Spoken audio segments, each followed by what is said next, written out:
समस्या आप लेकर यहाँ पर आए हैं, मैं अब पहले माइक धर्मेंद्र रावत जी को दे रहा हूँ। एक बार ताली बजा के स्वागत करिए।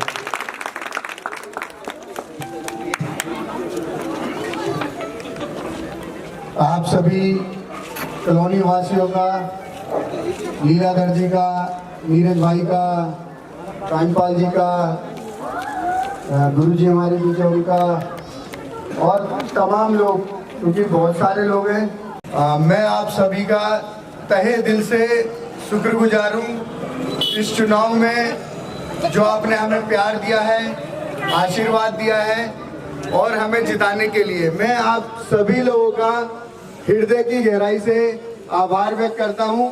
और आप लोगों का मैं जितनी बार भी धन्यवाद करूँ वो कम होगा, क्योंकि मैं जानता हूँ ये चुनाव बहुत मुश्किल था, बहुत टफ था। पार्टी ने जब सर्वे कराया तो ये सीट हम लोग हार रहे थे, जीत नहीं रहे थे पार्टी के सर्वे में। पर उसके बाद आप सब लोग लगे, सभी लोगों ने, हमारी पार्टी के सभी कार्यकर्ताओं ने, आप लोगों ने दिन रात मेहनत करी। और इस चुनाव की एक खासियत थी कि इसमें किसी भी व्यक्ति ने जातिवाद नहीं किया, क्षेत्रवाद नहीं किया और ना ही इस चुनाव के अंदर पार्टीवाद हुआ। लोगों ने, चाहे वो भाजपा के हों, चाहे वो कांग्रेस के हों, चाहे वो आम आदमी के हों, सब ने पार्टियों से ऊपर उठकर ये देखा कि भाई किसने हमारे लिए काम किया है और आने वाले समय में कौन हमारे लिए काम करेगा। तो इस बारी लोगों ने परिवर्तन के लिए और काम के लिए वोट कराए, तो इसलिए एक बारी आप सभी लोग अपने लिए जोरदार ताली बजा दीजिए। क्योंकि मेरी ये सोच जब मैं कॉलेज में था तब से रही है कि किसी भी नेता को चुनने से पहले उसकी जाति, उसका धर्म और उसका क्षेत्र ये बिल्कुल ना देखा जाए। मतलब मैं इस चीज के शुरू से ही खिलाफ हूँ।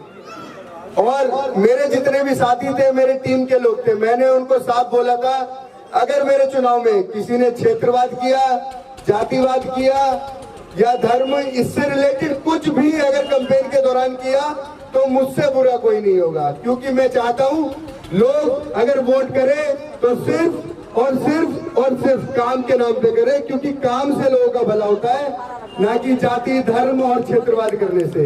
इससे हमारे बीच झगड़ा ही बढ़ता है, हमारे बीच लड़ाई ही बढ़ती है।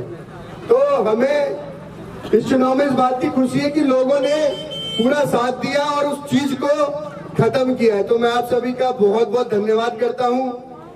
और समस्याएं, चुनौतियां बहुत सारी हैं और मैंने आपसे चुनाव से पहले वादा किया था, मैं जितनी भी सभा में गया था मैंने सब में एक ही बात कही थी कि मैं अपने वार्ड को दिल्ली का सबसे साफ सुथरा वार्ड बनाऊंगा।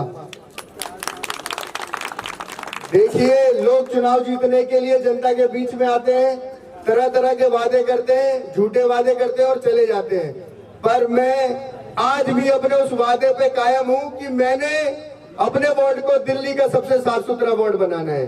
उसके लिए मैं दिन रात, सुबह शाम, मैं भी और रूबी भी, आपके लिए तो अच्छा है कि दो लोग हैं आपके पास, तो ये भी दिन रात काम करेंगी, मैं भी दिन रात काम करूंगा और हमारे संगठन के तमाम कार्यकर्ता ये भी वार्ड को नंबर 1 बनाने के लिए काम करेंगे। पर जब तक आप लोगों का सहयोग नहीं मिलेगा तब तक ये काम असंभव है। आप लोगों को जो जरूरतें हैं वो सारी चीजें मैं पूरी करूंगा। आपको कूड़ादान चाहिए, मैं लाके दूंगा। आपको कूड़े की गाड़ी चाहिए, वो आपकी आएगी। आपकी नालियां टूटी हुई है, यहाँ की पानी की निकासी नहीं हो पा रही, बहुत बुरा हाल है, मैं जानता हूँ। इसको आपको 3 महीने से 6 महीने के अंदर मैं ठीक करा के दूंगा। आपको नई नालियां, सड़क, ये विधायक जी से कहकर ये सारा काम जितना भी हमारे वार्ड कॉलोनी का है वो मैं करवा के दूंगा। देखो, टूटी नालियां, गंदी सड़क, इनके बिना हम नंबर 1 नहीं कहला सकते। तो जब मैं नंबर 1 की बात कर रहा हूं तो उसमें सारे काम होंगे, नाली भी बनेगी, सड़क भी बनेगी, सीवर भी डलेगा, लाइटें भी लगेंगी, सारे काम होंगे। तो आपको काम के प्रति निश्चिंत रहना है, काम तो मैं कराऊंगा ही, और दूसरी बात, जब हम चुनाव में आए, चुनाव के दौरान मैंने लोगों को कहा था कि मैं आपको कोई एक्सक्यूज नहीं दूंगा। होने को हमारे पास बहुत सारे एक्सक्यूजेस हैं, क्योंकि जो पिछले पार्षद रहे, क्योंकि यहाँ 2 से 3 एरिया मतलब कट के बना हमारा वार्ड ना, कुछ एरिया बलोदी जी के में था, कुछ अनिल त्यागी जी में था और कुछ कल्पना झा जी में था। तो ये 3 वार्ड का एरिया कट के हमारे पास आया है और कई लोगों से मैं चुनाव के बाद नहीं मिल पाया हूँ। उसका सबसे बड़ा कारण यही रहा है कि मुझे चिंता है कि मेरे वार्ड में ये दिक्कतें हैं। पिछली बार क्या हुआ कि ये लोग हमारे यहाँ से पहले ही कर्मचारी ले गए, उसके बाद हमारे पास कर्मचारी कम बचे, जिस वजह से हमारे वार्ड में काम नहीं हो पाया था और बहुत बुरे हालात इस वार्ड के 5 साल रहे हैं। तो मैं नहीं चाहता कि वार्ड के वैसे हालात दोबारा बने। तो मैंने ऊपर जितने भी हमारे अधिकारी हैं उनको साफ साफ कहा है कि भैया हमें पिछली बार की तरह नहीं चलेगा, बिल्कुल भी गलतफहमी में ना रहें। अगर हमें कर्मचारी नहीं मिले तो आपके लिए ठीक नहीं होगा, ये हिदायत मैंने उनको दे दी है। और जहां तक है, जैसी हमारी शपथ हो जाएगी उसके बाद हमें प्रॉपर कर्मचारी, कूड़े की गाड़ियां, ट्रैक्टर, ये सब मिल जाएगा, क्योंकि अभी हमारे पास बहुत बुरे हालात है। ये कुछ भी चीजें हमारे पास है ही नहीं, क्योंकि पिछले पार्षदों ने क्या किया है ये आपके सामने मेरे को बताने की जरूरत है नहीं। अभी हम स्कूल्स में गए, एक भी स्कूल के अंदर कूड़ा उठ ही नहीं रहा था। उनके स्कूल के अंदर इतना ज्यादा कूड़ा हो गया था, सारे प्रिंसिपल परेशान थे, बच्चे परेशान थे, क्योंकि कूड़े की गाड़ी वहां कूड़े उठाने नहीं आ रही थी। तो मैंने पता किया क्या दिक्कत है, तो पता चला हमारे पास कूड़ा उठाने के लिए ट्रैक्टर ही नहीं है। कितने बुरे हालात हैं आज एमसीडी के। तो फिर क्योंकि मैंने वादा किया था कि मैं आपको एक्सक्यूज नहीं दूंगा, मैं आपको काम करके दिखाऊंगा, तो अब से लेके शपथ तक हमने अपनी जेब से वो ट्रैक्टर वहां पर लगाए हैं और लगातार वो कूड़ा वहां से अब उठ रहा है। चाहे वो विधायक जी का काम हो, चाहे वो पार्षद का काम हो, चाहे वो एमपी का काम हो, मैं आपको किसी भी चीज का एक्सक्यूज नहीं दूंगा, मैं आपको काम करके दिखाऊंगा, चाहे वो किसी के भी अंडर आता हो।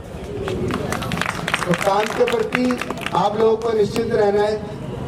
और होता क्या है कि चुनाव के बाद ना लोग सोचते हैं हमने वोट दे दिया हमारा काम खत्म, नहीं। और नेता भी सोचता है मैं जीत गया तो काम खत्म। इस बार हम लोगों ने ये नहीं सोचना है, ना आपने सोचना है ना हम लोग सोच रहे हैं। हम लोगों को मिलजुल के पूरी ताकत के साथ, हर आदमी को ताकत लगानी है, हर आदमी को मेहनत करनी है अपने वार्ड को दिल्ली का सबसे साफ सुथरा वार्ड बनाने के लिए। होगी माता जी, वो भी होगी। देखो आज दिल्ली के स्कूल अच्छे बने, हॉस्पिटल अच्छे बने, तो लोग देश विदेश से देखने आ रहे हैं, उनको लोग सीखने आ रहे हैं कि भैया इन्होंने स्कूल अच्छे कैसे बना लिए। तो मैं भी चाहता हूं कि मेरे वार्ड को देखने के लिए पूरे देश भर से लोग आए कि ये संत नगर अच्छा बना तो बना कैसे, ये इतना खराब एरिया इतना सुंदर हुआ तो हुआ कैसे। वो देखने के लिए लोग आए, नेता आए और हमारी कॉलोनी में आके पूछे, हमारी आरडब्ल्यू से मिले, हमारी कॉलोनी के लोगों से मिले, हमारे यहाँ के बड़े बुजुर्गों से मिले और इनसे पूछे भाई तुम्हारा वार्ड ये सुंदर हुआ तो हुआ कैसे, कैसे करा तुमने, ये बताओ हमें। और यहाँ से सीख के जाए, हमारे वार्ड से सीख के जाए। तो मैं ये चाहता हूँ, इसीलिए मैं चाहता हूँ कि आप लोग 5 साल मेरा सहयोग करें। आप चुनाव के बाद में छोड़ना थे मैं जीत गया छोड़ो नहीं, आपको देखो मैं छोटी छोटी आदतें सुधारनी है अपनी। मैंने आपको कहा था कि चुनाव में जितने भी गंदे प्लॉट हैं इसकी सफाई हम लोग करेंगे। इन प्लॉटों को हमने ऐसे नहीं छोड़ना, इसके लिए इसकी 1 बारी सफाई होगी, 2 बारी होगी, मैं करा दूंगा। पर आप लोगों को अब इन प्लॉटों के अंदर कूड़ा नहीं फेंकना है, बिल्कुल भी नहीं फेंकना। आप भले से मेरे घर में फेंक जाना, पर इस प्लॉट में कूड़ा मत फेंकना। मेरा आप सबसे हाथ जोड़ के निवेदन है कि किसी भी खाली प्लॉट में कूड़ा मत डालना। आपको डस्टबिन चाहिए होगा मैं दूंगा, कूड़े की गाड़ी चाहिए होगी आएगी, ठीक है, पर आप ये लोग दृढ़ निश्चय कर लो कि खाली प्लॉट में कूड़ा नहीं डालना, चाहे कुछ भी हो जाए खाली प्लॉट में नहीं डालेंगे। दूसरा, हमें पॉलीथीन का कम से कम इस्तेमाल करना है। बहुत सारी चीजें ऐसी होती है, छोटी छोटी चीजें जो पहली पैकेट में मिल रही है, वो दुकानदार क्या करता है उसे पन्नी में और डाल देगा। फालतू की पन्नियां इतनी इकट्ठी हो जाती है घर के अंदर, फिर वही पन्नियां हम लोग नाली में फेंक देते हैं। देखो यहाँ नाली में पड़ी हुई है, ठीक है। तो ये छोटी छोटी चीजें हमें खुद के अंदर सुधार लाना होगा, तब हम वार्ड को नंबर 1 बना पाएंगे। क्या होता है, देखो ये पैसा हमारा है, किसी और का नहीं है।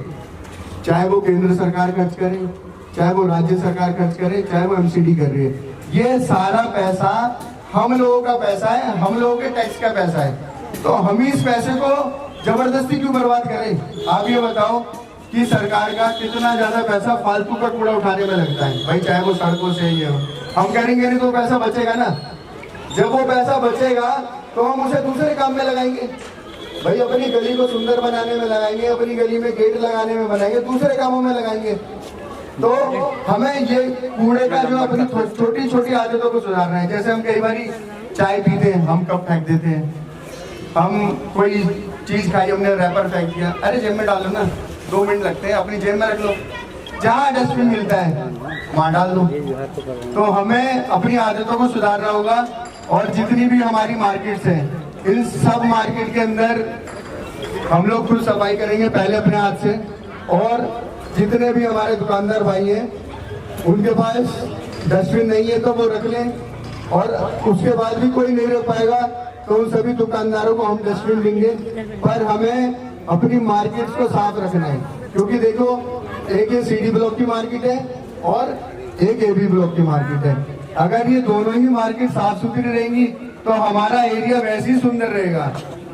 क्या होता है दोनों मार्केट के अंदर, ये मेन नाली है, ये एक नाली होगी, ये इधर वाली होगी, और एबी ब्लॉक की है। इनके अंदर इतना कूड़ा हम लोग वैसे ही डाल देते हैं कि कितनी बार भी सफाई कर लो वो ब्लॉक हो जाते हैं। तो अगर हम ये चीजें सुधार लेंगे तो ऑलरेडी हमारी जो पानी की निकासी है वो बहुत आसान हो जाएगी। और जहाँ तक इस नाली की सफाई है, बहुत जल्द मैं एमसीडी की टीम बुला के, और मैंने पहले भी बुलाई थी, अभी जो परसों जो बड़ी गाड़ी आई थी वो इसी के लिए आई थी, क्योंकि चुनाव से पहले भी मेरे ध्यान में था कि ये एरिया और आप लोग बहुत मतलब दिक्कत में हो, बहुत परेशानियों में हो। तो मैंने एमसीडी की बड़ी गाड़ियां बुलाई थी। हुआ ये कि वो अंदर वहां से एंटर नहीं हो पाई। फिर मैंने कहा जब गाड़ियां आई गई है तो मैं एबी ब्लॉक की मार्केट में, क्योंकि वो जा सकती थी, तो मैंने वो मार्केट साफ करा दी। अब मैंने जेई से बात करी है और जल्दी ही हमें छोटी गाड़ियां मिल जाएंगी, जेसीबी होगी, और मैक्सिमम कर्मचारी लगा के यहाँ के नालियों की जितनी सफाई है, और जहाँ जहाँ से टूटी है, पीछे 1-2 जगह हमने रिपेयर का काम शुरू कर दिया है। और जहाँ जहाँ भी नालियाँ टूटी हुई हैं अभी, क्योंकि 3 महीने 6 महीने लगेंगे नई नालियाँ और सड़क बनाने में, तो जब तक के लिए आपको राहत पहुँचाने के लिए मैं नालियों की सफाई भी करा दूंगा, और जहाँ जहाँ नालियाँ टूटी हुई है उनकी रिपेयर भी साथ साथ हो जाएगी। बिल्कुल। और सबसे बड़ी जो समस्या है जिससे कि कोई व्यक्ति अछूता नहीं है, देखो हम लोग सब गरीब परिवार के लोग हैं, मिडिल क्लास परिवार के लोग हैं, या फिर जो अलग अलग सरकारी महकमों से रिटायर होके आ चुके हैं। अपनी जीवन भर की पूंजी इकट्ठी करके हम लोग मकान बनाते हैं। कभी भाई पैसे इतने कम पड़ जाते हैं कि कभी पड़ोसी से या किसी रिश्तेदार से भी कर्जा लेना पड़ता है, और मैं जानता हूँ कई लोग तो अब भी उस कर्जे को चुका रहे होंगे। तो उस मकान को बनाते वक्त या तो पुलिस वाले आ जाते हैं पैसे लेने, और एमसीडी वाले आते हैं, दोनों ही आते हैं, छोड़ता कोई भी नहीं है, दोनों ही अपना हिस्सा लेके जाते हैं। पर आज मैं आपसे कह रहा हूं कि आप कोई भी व्यक्ति अपना मकान बनाता है, चाहे वो पुलिस वाला है, चाहे वो एमसीडी वाला है, किसी को कोई पैसा देने की जरूरत नहीं है।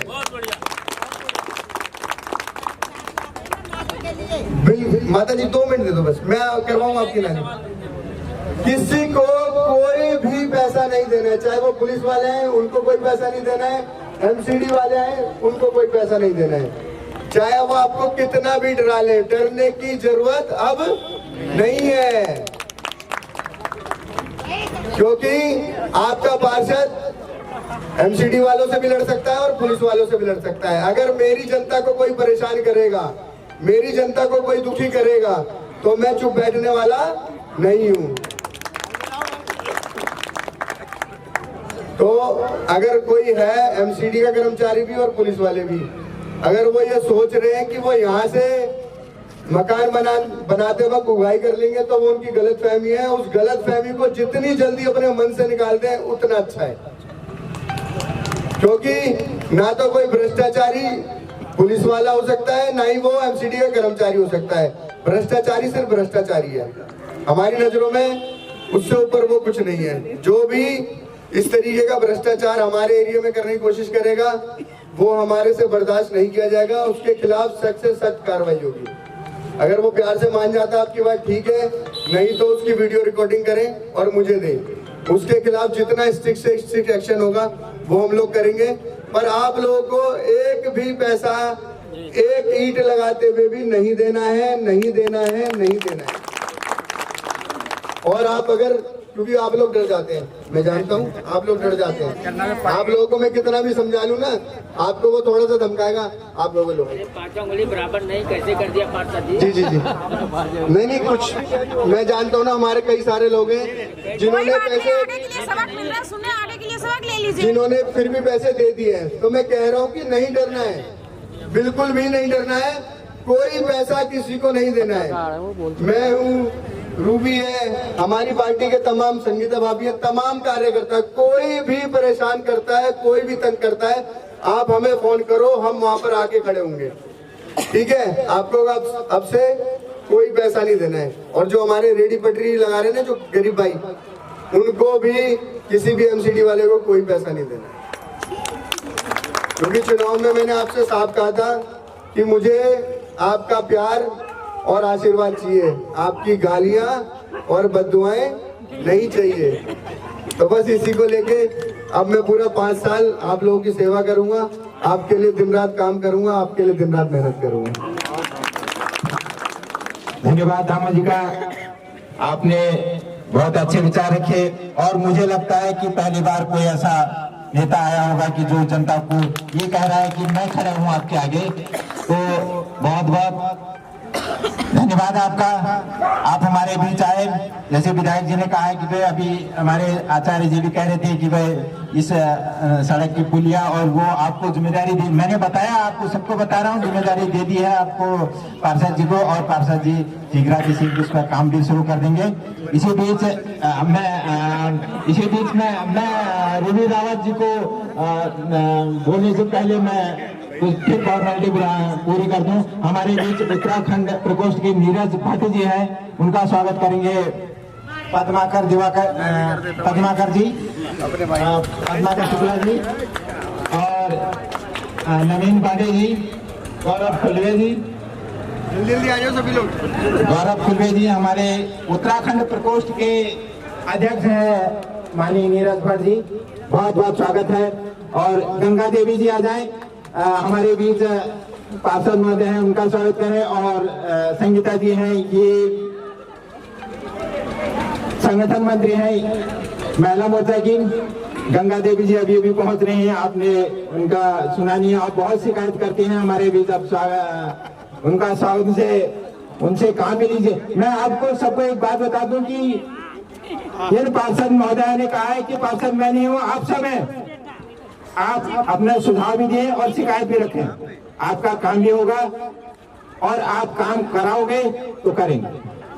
ऐसा नहीं है कि पिछले पार्षदों की तरह कि इन्होंने वो अंदर ही बैठे रहे और आप देखते रहे कि कहाँ गए हमारे पार्षद। ऐसा नहीं है, ये मैं आपको आश्वासन दे रहा हूँ कि आप कीजिए, आप इनका नंबर लीजिए, जहाँ भी जो शिकायत है उनको कीजिए। गंगा देवी जी इधर है, हमारे संगीता जी का हो गया, और गीता जी भी है हमारे, ये भी आम आदमी पार्टी के कार्यकर्ता है। बहुत बहुत स्वागत आपका, धन्यवाद। अगर कोई रह गया होगा स्वागत से तो मैं क्षमा चाहूंगा।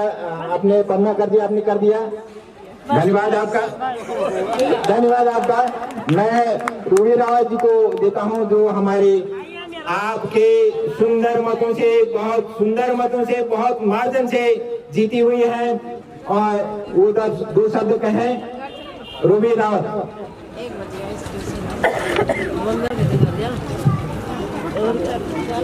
मंच पे उपस्थित यहाँ संगठन मंत्री हैं हमारी संगीता नेगी जी, गीता मांझी, और दिल्ली प्रदेश यूथ विंग के प्रदेश धर्मेंद्र जी, और यहाँ सभी सम्मानित जनता को मेरा बहुत बहुत नमस्कार।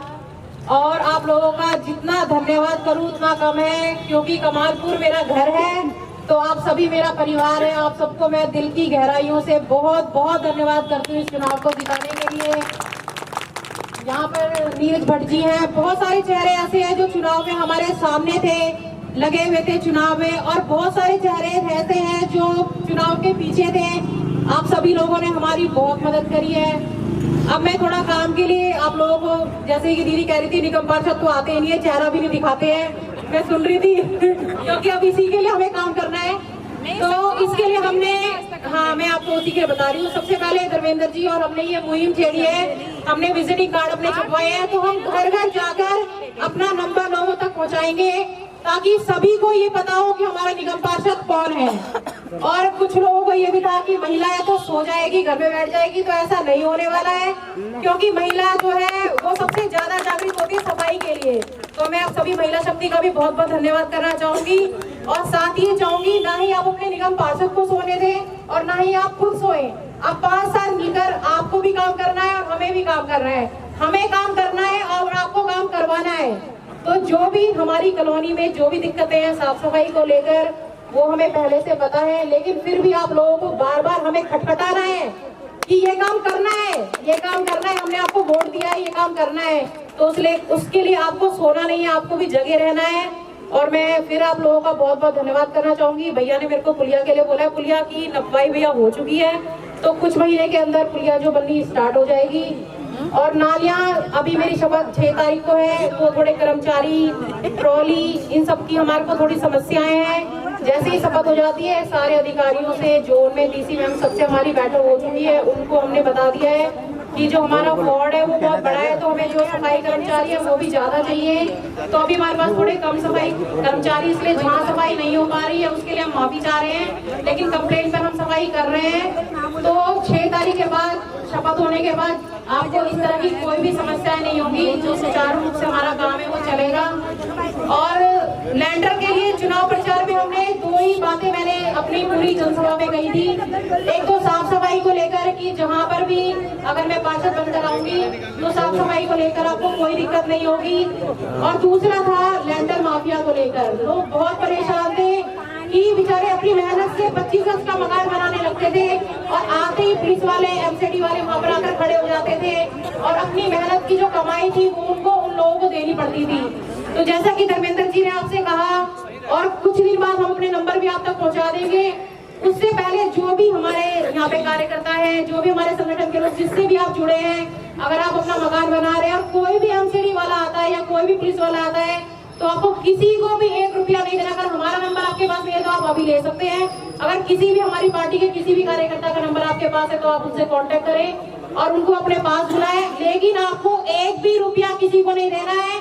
हम तभी के तभी वहाँ पर मौजूद होंगे और उनसे किस तरह निपटना है, लड़ाई करके निपटाना है, प्यार से निपटाना है, वो हमारी जिम्मेदारी है। बस आपको उनको 1 रुपया नहीं देना है, किसी से नहीं डरना है, कुछ नहीं करना है, क्योंकि हमने चुनाव प्रचार में कहा था कि हम सबसे पहला जो मुद्दा है वो लैंडर मार्केट से आपको करवाएंगे। और इस चीज के लिए मैं आपको वादा कर रही हूँ कि आपको किसी को 1 रुपया नहीं देना है, और ये वादा मैं आपसे करके जा रही हूँ। और आपको किसी से नहीं डरने की जरूरत है, जहाँ पर भी आपको हमारी जरूरत पड़ेगी हम आपके समक्ष खड़े रहेंगे। तो हाँ जी बोलिए। हाँ जी, एक ही और बस मैं बता ही रही हूँ, आपको बता रही हूँ। काम के लिए जैसे साफ सफाई का मेन है, हम बोल देते हैं कि कूड़ा, जैसे कि धर्मेंद्र जी ने आपको बोला कि कूड़ा जो है प्लॉटों में नहीं डालना है, पन्नियों को नालियों में नहीं डालना है। कहना बहुत आसान होता है, हम भी चाहते हैं साफ सफाई रखना, आप भी चाहते हैं साफ सफाई रखना, लेकिन उसके लिए कूड़े की गाड़ियां होना बहुत जरूरी है, तभी लोग कूड़े की गाड़ियों में कूड़ा डालेंगे, अगर उनके तक पहुंचेंगी। तो उसके लिए भी हमारी जो है अधिकारियों से बातें हो चुकी है। यहाँ पर बहुत गलियां ऐसी हैं जो पतली गलियां जहाँ पे कूड़े की गाड़ियां नहीं पहुँचती है, तो उसके लिए हमने जो है, जो छोटे रिक्शे होते हैं जो गलियों के अंदर चले जाते हैं, उसके लिए हमने बात कर ली। तो जहाँ पर बड़ी गाड़ियां नहीं पहुँच पाती है वहाँ पर हम छोटे रिक्शे भेज देंगे। लेकिन आप लोगों को कूड़ा कूड़ेदान में ही डालना है, डस्टबिन में डालना है, नालियों में या खाली प्लॉटों में नहीं डालना है। हमें काम करना है और आप लोगों को हमारा सहयोग करना है, ये आप लोगों से चाहूंगी। हाथ जोड़कर आप लोगों से विनती करती हूँ कि आप कूड़ा इधर उधर ना फेंके, प्लॉटों में ना फेंके, कूड़े को कूड़ेदान में डालें। आपको कूड़े डस्टबिन चाहिए, कूड़े की गाड़ियां चाहिए, छोटे रिक्शे चाहिए, वो सब हम आपके बीच में उपलब्ध कराएंगे, पर कूड़ा कूड़ेदान के अंदर डालें, तभी साफ सफाई हो पाएगी। और पानी के लिए विधायक जी ने मीटिंग की है, 2 से 4 दिन पानी के लिए भी पूरी साफ सफाई हो जाएगी। बाकी अब पार्षद भी आपका है, विधायक भी आपका है, दिल्ली सरकार भी आपकी है, तो कोई भी काम ऐसा नहीं है जो रुक जाएगा, सारे काम सुचारू रूप से चलेंगे। बाकी इस स्वागत समारोह के लिए मैं लीलाधर जी का और उनकी पूरी टीम का बहुत बहुत धन्यवाद करना चाहती हूँ।